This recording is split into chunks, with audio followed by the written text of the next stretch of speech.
Muslims in America and American Muslims. We usually think of Muslims in the United States to be a very recent phenomenon.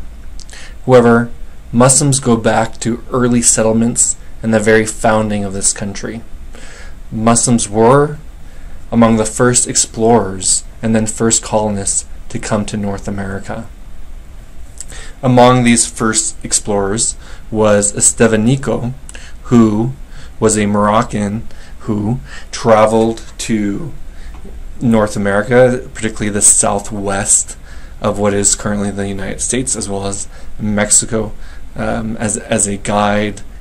for early explorers for that region, helping map and area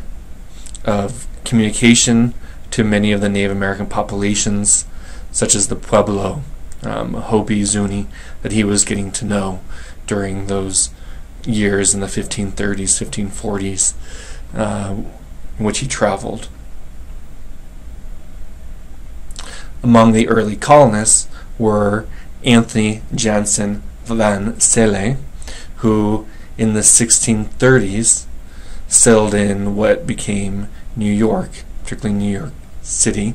and he was also a Moroccan from Fez, Morocco, and was a farmer, was involved in real estate,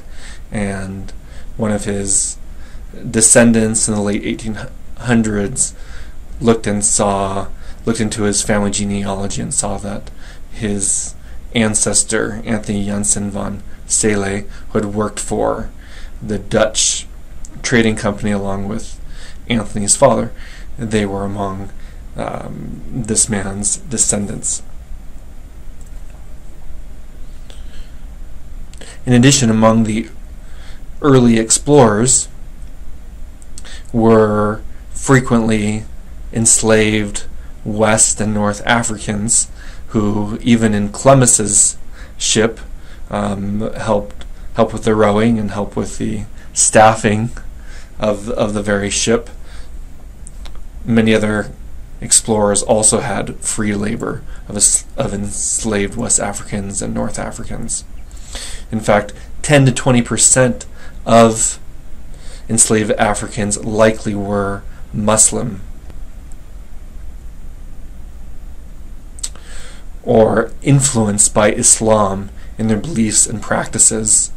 There's evidence that at least the first and second generation of some of these Muslims continued to practice different Islamic practices such as prayer, daily prayer, such as fasting. At least some of them knew how to read and write Arabic. A significance for many African Americans who in the last 50 years or so have converted to Islam is that this idea that their very ancestors were Muslims. This goes to this idea, no, our ancestors aren't Christians, our original religion isn't Christianity, nor were they pagans, but they had a very noble old religion, worshipping the one God with a very sophisticated language of Arabic. So what we're doing is not actually converting to Islam, but we're going back to or reverting to our original religion, which is Islam itself. Among some of the early immigrants to the United States in the 1900s, early 1900s, late 1800s, at least some of those who are from the area called the Levant. So the Levant is this region that frequently includes such places as Syria, Lebanon, Palestine, Israel, southern portion of Turkey. At least a percentage, probably maybe 20 or 30%, were actually Muslims. Many of these people from these areas were Christians, and some of them organized in different societies cross-religiously, but some of them also founded the early Muslim associations coming together to worship together, to try to educate their children in the faith, perpetuate the religion to the next generation. Some of these Muslim immigrants had difficulties gaining full citizenship, and the citizenship laws in the United States were written at that time to try to naturalize as an American, from which you weren't born in this country. You had to prove that you were white, and these laws continued into the 1930s, 1940s, and the different ethnic groups came together to try to challenge these laws. Some try to challenge it on the basis that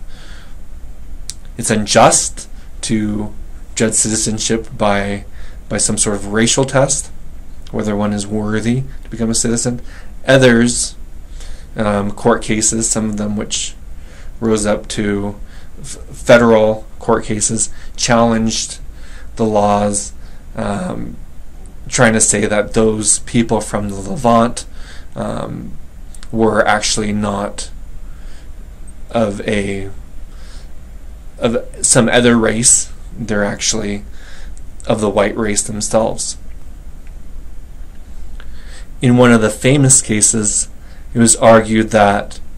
based on the current laws, if Jesus himself tried to immigrate from the Holy Land to the United States, he wouldn't be allowed to naturalize as an American citizen, would be rejected as a foreigner, to which the judge argued back that this is some sort of emotionalism sort of argument taking place, and was rejected by the judge in that court case. Today,